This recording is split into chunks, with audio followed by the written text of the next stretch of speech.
This is a little story of knowing what you want, clarity of intent, as we say shamanically, because you get what you want. But a lot of times people don't really want what they want. They don't really know what they want. Anyway, so the story goes, this is kind of like a little Zen tale. There was this student, he was kind of a playboy, and just didn't really study anything.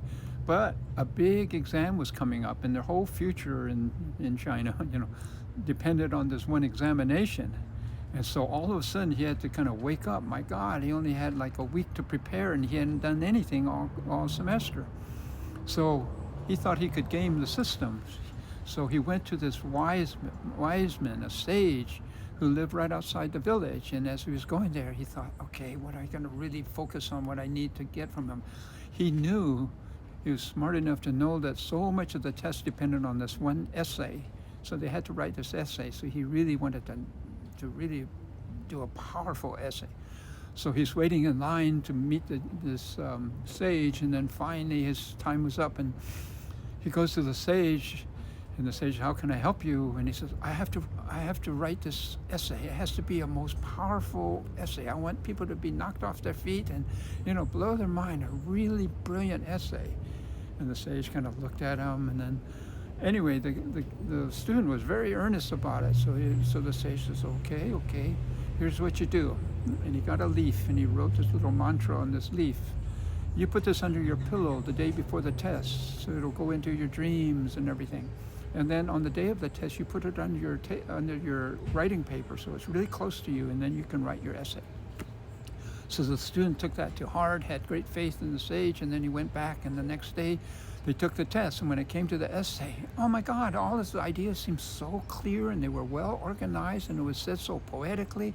I mean, all the words just flew out of him in perfect poetic sense, and the rhythm and the music of his writing, everything was so perfect.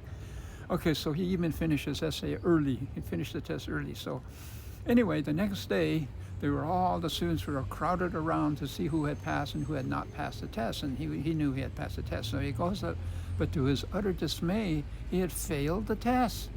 Oh my God, he was so incensed because he gave some money and everything to the sage, and he couldn't wait to go back to the sage and try to blame him and whatever.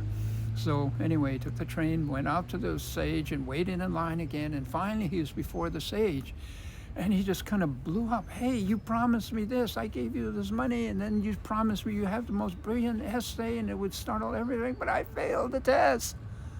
He was so angry. And the sage listened. Oh, why didn't you say so? You said you wanted to write the most brilliant essay, but really all you wanted to do was pass the test. Why didn't you say so? And so the guy was caught. He got what he wanted, but it wasn't really what he wanted. So that's a good story for all of us. Really think through what you want. It goes back to clarity of intent, as we say shamanically.